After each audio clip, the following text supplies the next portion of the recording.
అవయవములను నీతి సాధనములుగా దేవునికి అప్పగించుడి.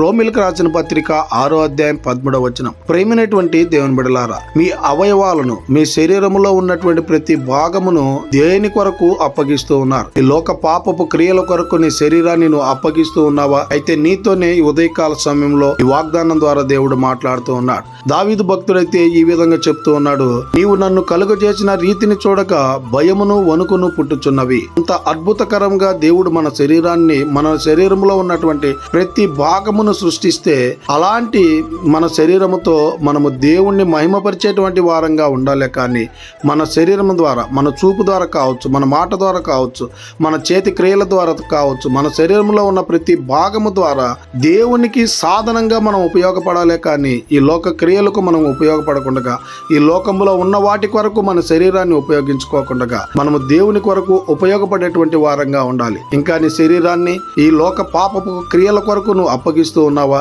ఇంకా నీ శరీరాన్ని ఈ లోకంలో ఉన్నటువంటి అనేకమైనటువంటి చెడ్డ అలవాట్ల కొరకు నీ శరీరాన్ని నువ్వు ఉపయోగిస్తూ ఉన్నావా?